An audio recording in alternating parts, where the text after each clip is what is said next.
Hola, buenos días. Mi nombre es David García Torín y estoy muy agradecido por esta invitación para participar en este magnífico congreso internacional. Hoy les voy a dar un taller acerca de cefaleas. Les voy a hacer una presentación que estará pregrabada, pero aunque esté pregrabada va a ser emocionante porque ya ven que estoy ahora mismo disfrazado de médico y estoy de guardia, con lo cual en cualquier momento puede sonar el busca o haber alguna urgencia.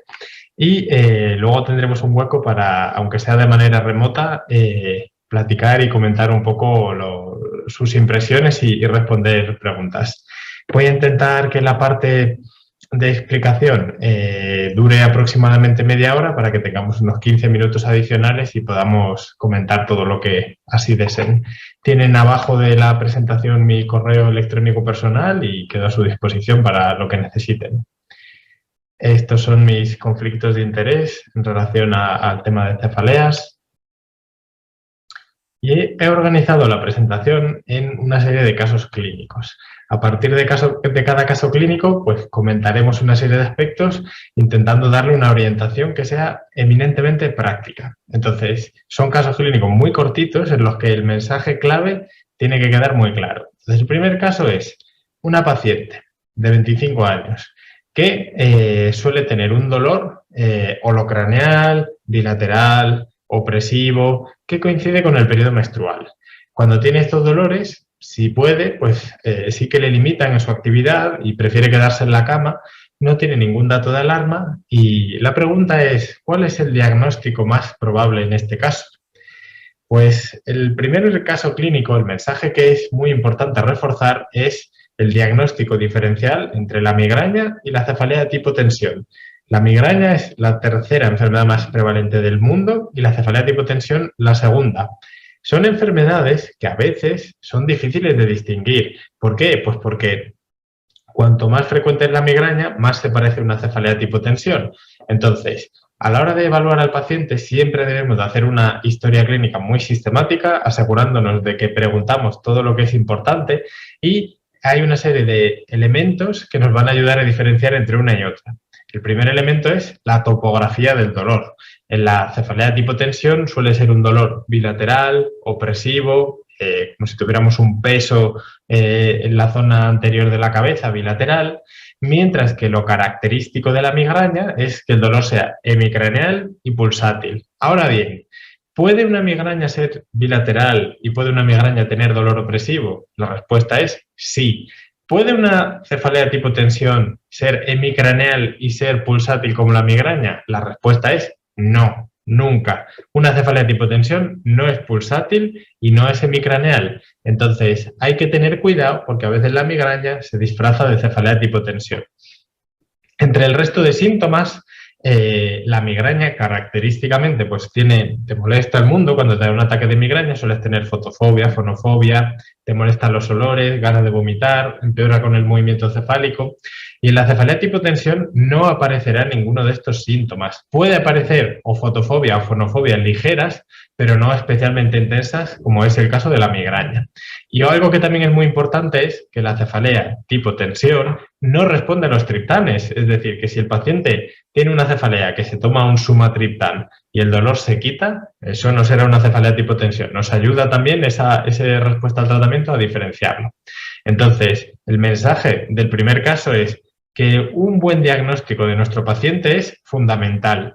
Es muy fácil confundir la migraña con una cefalea de tipo tensión, porque a veces la migraña puede ser bilateral, opresiva, puede ser frontal, pero la cefalea de tipo tensión no puede ser ni pulsátil, ni hemicraneal, ni mejorar con triptanes, ni tener hipersensibilidad a estímulos. Ahora bien, si tengo en la consulta a un paciente que tiene una cefalea que no me queda claro si es una u otra, no debo de poner en el diagnóstico cefalea mixta, porque eso no existe. Puede tener un paciente las dos enfermedades, pero la cefalea mixta no existe. Pero si tengo duda y no me queda claro qué tiene el paciente, pues pondremos tratamientos que sirvan para las dos, como por ejemplo la amitriptilina. El siguiente caso que vamos a repasar es el caso número 2. Es un paciente de 25 años que tiene migraña y que ha empezado un tratamiento preventivo precisamente con amitriptilina, porque no sabía muy bien lo que tenía y le puse amitriptilina. Y la paciente viene muy descontenta, está muy enfadada porque cree que no ha mejorado con el tratamiento. Antes de haber empezado el tratamiento, le dolía la cabeza 25 días al mes.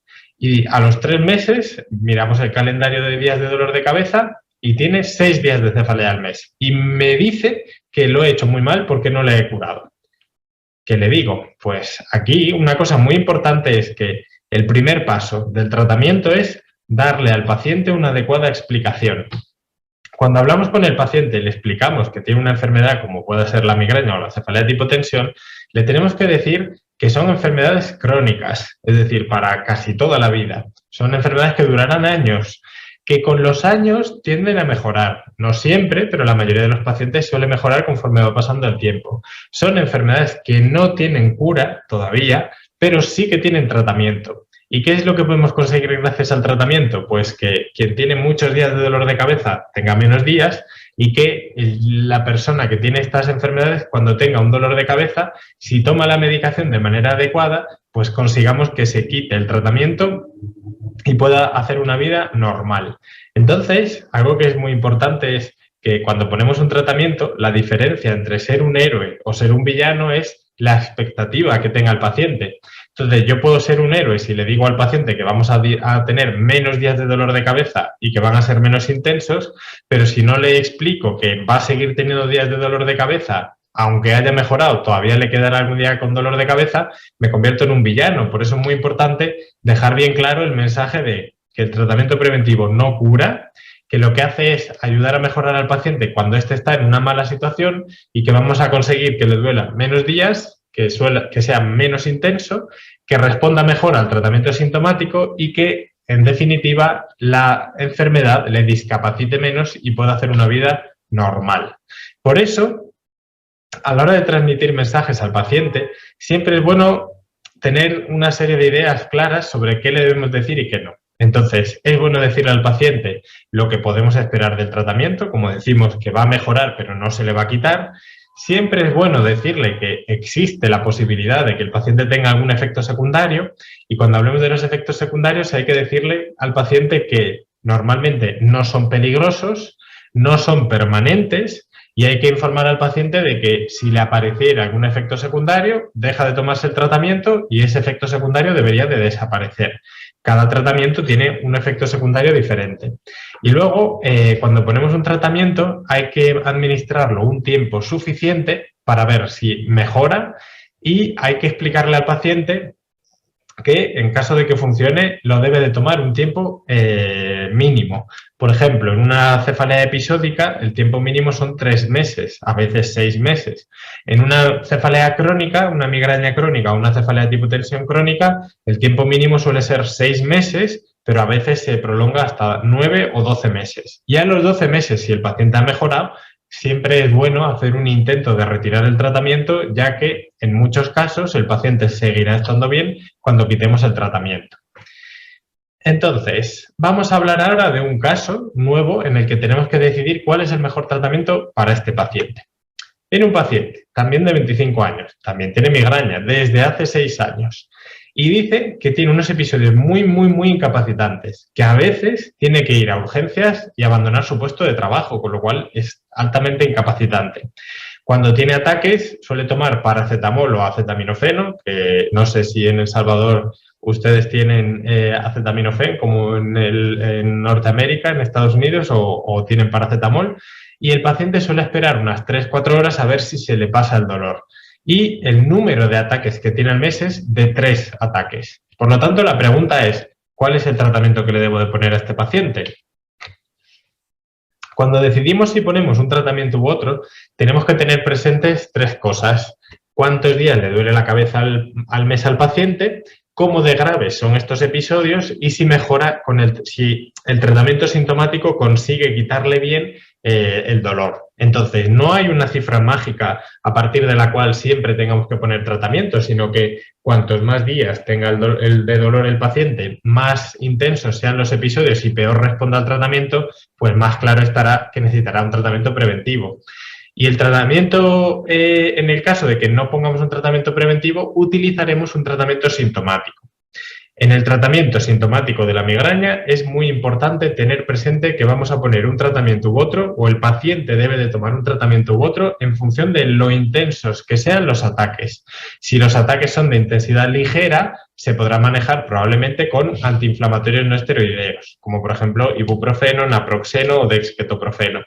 Pero si el ataque es de intensidad elevada o no ha mejorado con los antiinflamatorios, pues debemos de utilizar triptanes, y en caso de que no estén disponibles los triptanes, ergóticos. Tanto con unos tratamientos como con otros, hay que decirle al paciente que debe de tomar el tratamiento cuanto antes. Los ataques de migraña son como un incendio. Si uno quiere apagar el fuego cuando ya está todo en llamas, va a ser más difícil. Por eso el paciente se tiene que acostumbrar a quitar el dolor al poco de que aparezca, que será más fácil. Y cuando ponemos triptanes, será muy importante tener bien claro que un paciente no responda a un tratamiento con un triptán no quiere decir que no vaya a responder a otros. Es decir, que si fracasa, por ejemplo, sumatriptán, pues podremos probar almotriptán o L-triptán o el que sea, y ese paciente podría responder. Por tanto, eso lo tenemos que tener presente, pero como toda justa acción, pues también tiene como toda buena acción, también tiene su justo castigo, y a veces estos tratamientos pueden tener algún efecto secundario. ¿Qué efectos secundarios pueden tener los antiinflamatorios? Pues sobre todo gástricos, puede producir molestias gástricas, y en personas que tengan enfermedad ulcerosa puede no ser la mejor idea, y en personas que lo tomen muy frecuentemente, pues puede producir problemas renales. Los triptanes hay que tener cuidado en personas que tengan enfermedad vascular, cardiopatía, antecedentes de ictus o una hipertensión de difícil control que requiera 3 o más antihipertensivos, y los ergóticos son los más delicados y hay que evitarlos en personas con cardiopatía, hepatopatía, nefropatía, y pueden producir fibrosis de serosas, así que hay que tener más cuidado. Por eso, en el caso número 3, este paciente que tenía ataques muy, muy intensos, pero solo tenía 3 al mes, tomaba paracetamol y encima lo tomaba muy tarde, pues si la frecuencia de ataques es muy baja, probablemente lo que hay que hacer es mejorar el tratamiento de estos episodios y no sea necesario un tratamiento preventivo. Hay que asegurar que todo paciente con migraña y con otras cefaleas tiene un tratamiento sintomático que sea efectivo, y si no le funciona hay que ofrecerle otro diferente o más potente, ¿de acuerdo? Y a veces podemos combinar los dos. Hay pacientes que requieren un antiinflamatorio en combinación con un triptán porque tienen ataques muy, muy intensos, o incluso a veces es necesario un triptán intranasal o subcutáneo. Si el paciente además tiene náuseas, pues puede ser una buena opción añadir un antiemético como la metoclopramida o como la domperidona, que también tienen un pequeño efecto antimigrañoso. Así que algo también a considerar. Siguiente caso que vamos a repasar es un paciente también de 25 años, también con migraña, que en este caso tiene antecedentes de asma y diabetes mellitus tipo 1. Tiene 19 días de cefalea al mes, que son intensos y que requieren de tomar medicación sintomática con mucha frecuencia y no siempre responden. Este es un paciente que el médico responsable, como es joven, pues decide ponerle tratamiento con propranolol. Y la pregunta aquí es, ¿esto es correcto? Pues hay que tener muy presentes cuáles son los efectos adversos. Entonces, cada tratamiento tiene un efecto secundario diferente y hay que tener cuidado en determinados pacientes que son más propensos a tener ciertos efectos secundarios, y no hay que olvidar que algunos tratamientos están contraindicados en ciertos grupos de pacientes. Los beta bloqueantes pues están contraindicados, como el propranolol, están contraindicados en pacientes con broncopatía, con enfermedad bronquial, como enfermedad pulmonar obstructiva crónica o con asma grave. También no son la mejor idea en un diabético tipo 1, ya que pueden enmascarar los síntomas de una hipoglucemia, así que no es la mejor elección. Por eso, a la hora de elegir el medicamento hay que elegir el menos malo. La Sociedad Española de Neurología, en la página web, pues tiene una serie de guías de diagnóstico y de manejo que son gratis. Uno lo pone en Google, guías de la Sociedad Española de Neurología, y tiene pues la de cefaleas, epilepsia, demencia y las demás. Y hay unas que son las guías Start and Stop, que son de neurofarmacología y hablan un poco de cuándo empezar y cuándo quitar un tratamiento y las precauciones que uno debe de tener a la hora de ponerlo. Entonces, el mensaje de este caso es que siempre debemos de individualizar el tratamiento. Ponerle tratamiento a un paciente con cefalea es hacerle un traje a medida, y hay que tener presente las posibles contraindicaciones y la ocupación de ese paciente. Entonces, por ejemplo, una persona muy joven o que necesite utilizar maquinaria pesada, o que esté muy obeso, pues tendremos una serie de perfiles específicos. Así que a mí me gusta a veces hacer un poco el ejercicio de decir, a ver, ¿qué tratamiento le pondría a este paciente? No sé si tienen activado el chat, pero vayan poniendo un poco lo que opinarían. Yo tengo un paciente que es más bien joven, así, está un poco estresado y demás, pues los betabloqueantes pueden venir muy bien. ¿Por qué? Pues porque los betabloqueantes, para gente que pueda tener ansiedad o incluso que le tiemble la mano, pues puede ser un tratamiento bueno. Recordemos en qué pacientes están contraindicados los betabloqueantes. Pacientes con asma o enfermedad bronquial, pacientes con cardiopatía grave, con bloqueo auriculoventricular, y hay que avisar al paciente de que entre los posibles efectos secundarios pues puede tener cierta sensación de cansancio debido a la hipotensión, fatiga o a veces impotencia sexual. Así que eso no hay que olvidarlo. ¿Qué fármacos nos gusta más utilizar a nosotros? Pues propranolol, nebivolol, que se puede tomar una vez al día. Así que no olvidemos recordar al paciente de los posibles efectos secundarios. Si una paciente así, joven, que necesita hacer grandes proezas y tener una vida sexual muy activa, pues ponerle un tratamiento de estos a lo mejor no es la mejor idea. El paciente con sobrepeso. Pues si tengo un paciente que tiene sobrepeso, ¿cuál es el tratamiento que más me va a apetecer ponerle? En el paciente con sobrepeso, pues sí, este paciente tiene cara de que hay que ponerle topiramato. Topiramato es un medicamento que hay que tener un poquito de cuidado con los efectos secundarios. Los efectos secundarios que puede tener topiramato pues son problemas cognitivos, que no aparecen en todo el mundo, pero cuando aparecen son muy incapacitantes, puede producir ánimo bajo, depresión. Es frecuente que provoque ciertas parestesias, pero esto suele durar unas semanas y se suele quitar y suele provocar pérdida de peso. De hecho, si uno pone en Google topiramato, lo primero que sale es cómo perder peso con topiramato. Y a veces pues tiene mala tolerancia digestiva. Entonces, ¿en quién vamos a considerar el topiramato? Pues es un fármaco que nos va muy bien para gente que pueda tener sobrepeso o epilepsia, también va bien en hipertensión intracraneal idiopática. Hay que tener cuidado en personas que tengan antecedentes de cólicos renales, de nefrolitiasis, porque la puede favorecer, y en personas con glaucoma o patología renal también. Los efectos secundarios, ya hemos dicho que hay que avisar al paciente de posibles problemas de concentración, de depresión, que pueda tener también parestesias o efectos digestivos.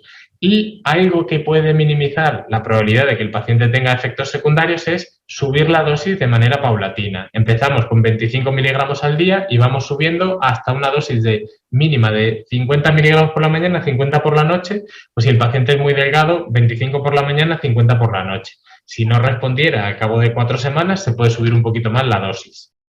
Siguiente paciente.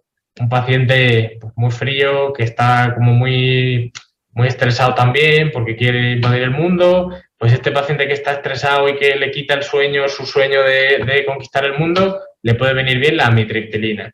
¿Cuáles son los problemas de la amitriptilina? La amitriptilina es un fármaco que puede producir somnolencia, por eso lo ponemos siempre por la noche. Muchos pacientes dicen que empiezan a dormir mucho mejor y hay que tener un poquito de cuidado también con que pueda producir sequedad oral. De hecho, a veces lo utilizamos para tratar la sialorrea en algunos pacientes, como en esclerosis lateral amiotrófica.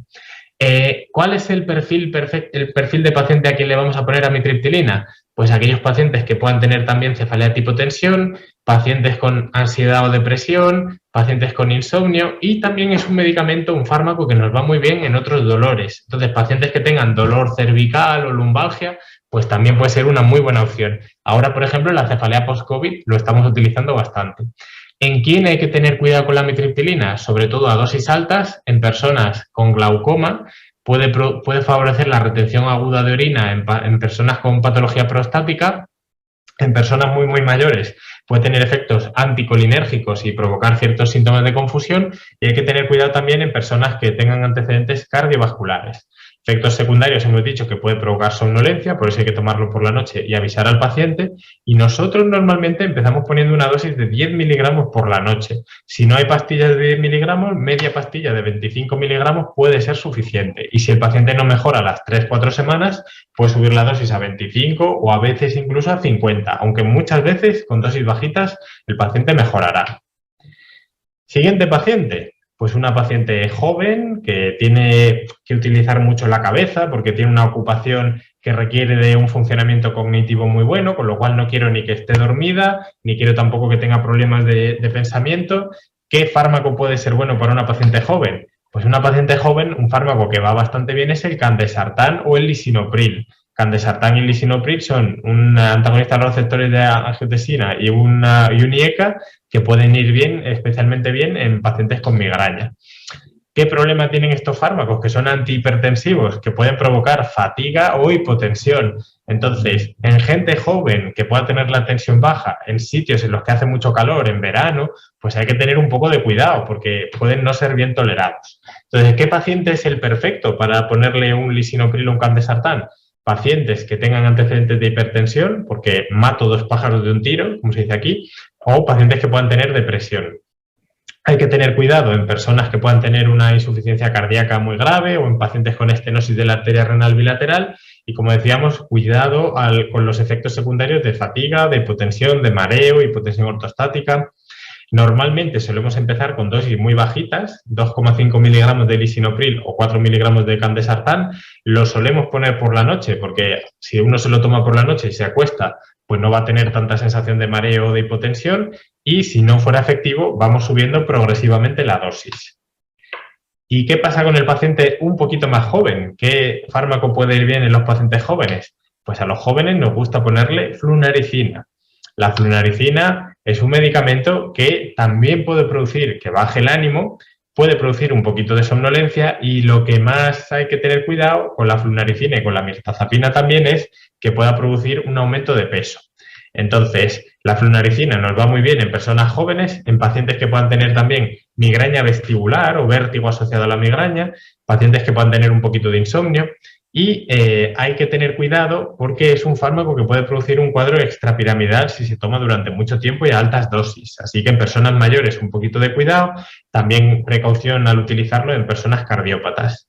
Hemos dicho que uno de los efectos secundarios peores es el aumento de peso. En niños no suele ser un problema, pero hay que vigilarlo también y puede producir que baje el ánimo. Así que precaución. Se toma una vez al día. Y solemos empezar con dosis bajitas de 2,5 miligramos, se puede subir luego a 5 miligramos y si no fuera suficiente a 10 miligramos. Y nos queda el paciente, otro paciente joven que está así como muy estresado, está preocupado porque le han fallado los suyos, no le van las cosas como le gustaría, le da muchas vueltas a todo, pues la gente que está así un poco tal, otro fármaco que va muy bien es la venlafaxina. La venlafaxina es otro fármaco que puede producir astenia, puede producir mareo, puede producir disfunción sexual, así que son efectos que hay que tener cuidado. En el tratamiento con venlafaxina, pues nos va muy bien en personas que puedan tener síntomas concomitantes de depresión o de ansiedad, precaución en personas ancianas, a veces hay que utilizar dosis menores y este es un fármaco que solemos empezar con dosis de 37 miligramos y medio, podemos subir hasta 75. Aquí tienen la posología que solemos recomendar para cada uno de estos fármacos. Lo tienen también disponible, como le decía, en la guía Start and Stop, por si lo quieren comentar. Y hay muchas otras opciones que podemos plantear en los pacientes con migraña. Vamos a repasar algunas más de ellas, pero tengan presente que afortunadamente en los pacientes que tienen migraña o otras cefaleas, pues hay varias alternativas. Y como decíamos, un mensaje muy importante sobre los efectos secundarios es decirle al paciente que puede tener efectos secundarios, no siempre, pero son posibles. ¿Qué efectos secundarios se asocian con cada tratamiento? Hay que decir que no son efectos secundarios peligrosos y que si aparecen, si quitar el tratamiento, van a desaparecer. Así que con una buena comunicación con el paciente suele ser bien. Entonces, bueno, pues yo tengo mi paciente que tiene migraña, que le pongo tratamiento preventivo, pero viene y me dice que está embarazada. ¡No! ¿Qué le puedo poner a una paciente embarazada? Pues cuando una paciente está embarazada, si puede ser manejada en una unidad de cefaleas, pues siempre mejor. Hay tratamientos que son seguros durante el embarazo, como los betabloqueantes, el sulfato de magnesio, pero lo que más nos gusta hacer a nosotros son los bloqueos anestésicos. Entonces, cuando vamos a hacer un bloqueo anestésico de nervios occipitales, lo que vamos a hacer es, vamos a localizar el nervio occipital mayor. Para eso vamos a trazar una línea desde el occipucio hasta la apófisis mastoides, con el dedo pulgar apretaremos y haremos una línea de manera que la paciente nos dirá el punto en el que más le molesta. Lo pueden practicar en casa. Si se aprietan ahí, hay un punto en el que si uno hace buena presión va a notar mucho más dolor. Entonces, se desinfecta un poquito, y se va a poner la medicación. Solemos utilizar lidocaína, pero también se puede utilizar bupivacaína o mepivacaína. No hace falta que tenga anestésico local, no hace falta que tenga adrenalina. Con poner solo la lidocaína es suficiente. Se mete la aguja un poquito. A mí personalmente me gusta fijar la aguja porque verán que hay que meter mucho volumen de líquido y la aguja es muy finita, con lo cual eso hace que sea muy difícil de poder meterlo. Entonces se fija la aguja y se va haciendo la presión para que pase lentamente. Entonces vamos a ir pasando poquito a poco la medicación y una vez que hayamos terminado se ponen 2,5 centímetros cúbicos en ese lado y repetiremos la operación en el lado contralateral. Normalmente suele ser más o menos a la misma altura. Hay quien redirige la aguja y pone la medicación en distintas direcciones. A mí no me parece necesario, ya que si lo ponemos todo en esa zona se va a formar como un pequeño abón y eso poco a poco se irá repartiendo hacia otras zonas de la cabeza. Así que ya ven que es un tratamiento muy rápido de hacer, muy sencillo. Solo tiene como contraindicación que el paciente tenga antecedentes de fractura craneal y es un tratamiento seguro en el embarazo y que también nos va muy bien para pacientes que tengan otras enfermedades o que tengan comorbilidades, ¿de acuerdo? Así que esto es un tratamiento que deben de aprender a realizar y se puede utilizar en pacientes que lo necesiten. Entonces, esto lo que solemos hacer en las embarazadas. Vamos a hablar ahora de otro caso y es un paciente que tiene 25 años, no tiene antecedentes de interés y tiene migraña muchos días al mes, 25, muy fuerte y que no responde del todo al tratamiento. Le ponemos amitriptilina y se ha borrado aquí en la diapositiva, pero pasa de tener 25 a tener 15 días. ¿Debemos de considerar que ha sido efectivo el tratamiento? Bueno, pues para decidir si un tratamiento ha sido efectivo o no, existen unas guías que nos recomiendan cuáles son las variables principales que debemos de considerar, pero esto es para el mundo ideal de los ensayos clínicos. En los ensayos clínicos lo que hacen es comparar el tratamiento con el placebo y lo comparan uno frente a otro o lo comparan frente a la situación basal y evalúan cuántos días menos tiene uno de dolor de cabeza o cuántos días de dolor intenso tiene menos o la tasa de respondedores. Entonces, cuando calculamos el número de días de migraña o de cefalea que se reducen, no es una medida muy buena. ¿Por qué? Pues porque cuando analizamos los datos de los distintos estudios, como pueden ver aquí en este metaanálisis, normalmente la reducción en comparación con el placebo suele ser de -2 días, -4, como mucho, -6 días de cefalea al mes. Esto lo pueden ver en los nuevos tratamientos en los anticuerpos monoclonales. Esto es algo delicado porque cuando uno lo piensa fríamente, si yo tengo una paciente que tiene 25 días y vamos a mejorar -2 días, de 25 a 23 no estoy muy contento y estos tratamientos son costosos, así que no sé.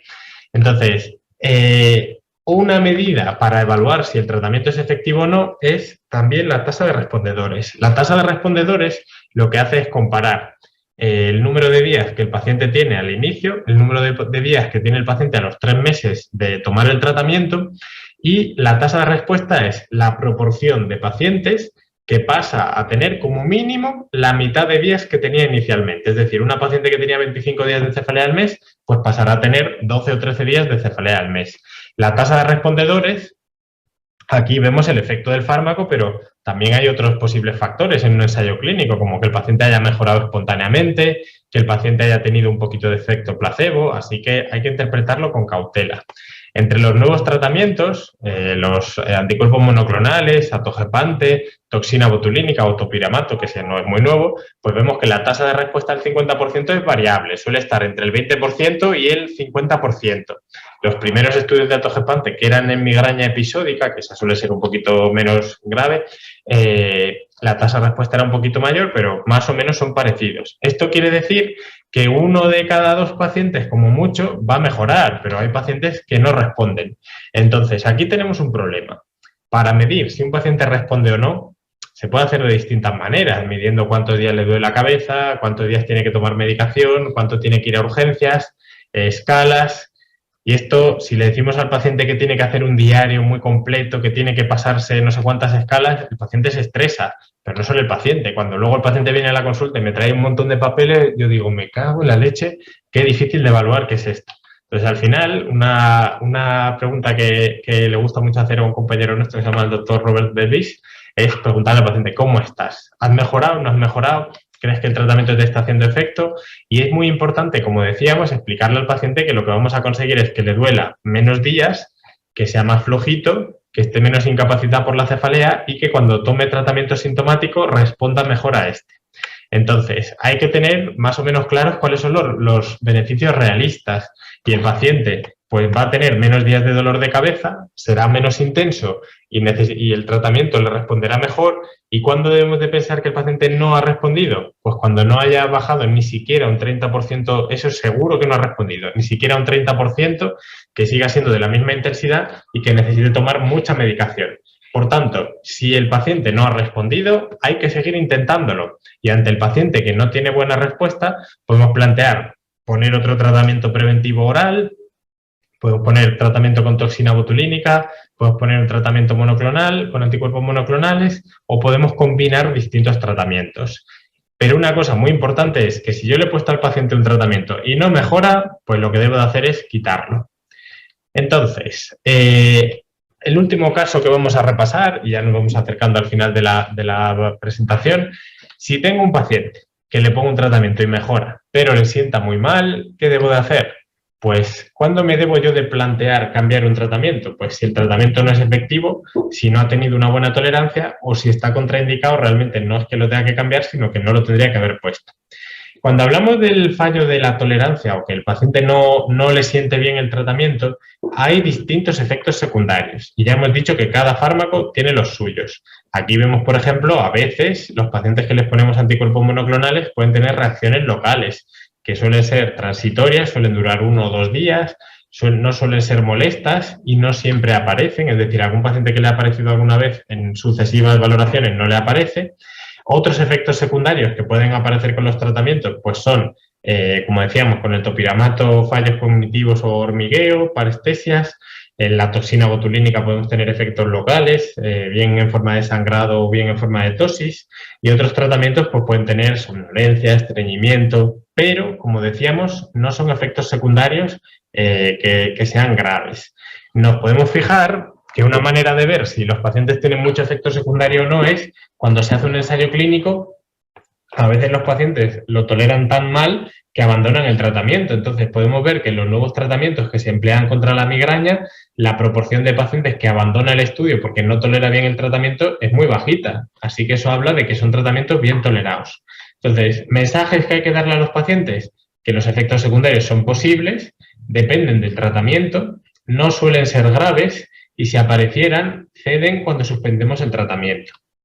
Entonces, ya este sí que es el último caso, el paciente imposible. No mejora con nada, todo lo que le pongo le sienta mal, tiene muchos días de dolor de cabeza, no se le quita con el tratamiento sintomático. Pues este es el paciente resistente. Paciente resistente, hay una definición de paciente resistente que ha ido cambiando un poco con el tiempo. Antes, cuando un paciente no respondía a 4 tratamientos, siendo uno de ellos la toxina botulínica, lo llamamos resistente. Ahora que tenemos los anticuerpos monoclonales, cuando el paciente no responde al Botox, pues le ofrecemos tratamiento con anticuerpos. Entonces, si un paciente es resistente al tratamiento, hay que asegurarnos de que ese paciente no tiene una cefalea secundaria. Si tiene algún dato de alarma, habrá que hacer pruebas. ¿Qué pruebas? Dependerán de cuáles sean los datos de alarma. Si no tiene ninguna otra causa o ninguna causa que justifique la cefalea, habrá que plantear poner otros tratamientos preventivos. Hay que seguir intentando mejorar a este paciente y hay que plantear que puede tener comorbilidades que estén dificultando la respuesta al tratamiento. Y siempre es importante manejar y pensar que el paciente es uno solo y tratar bien sus comorbilidades.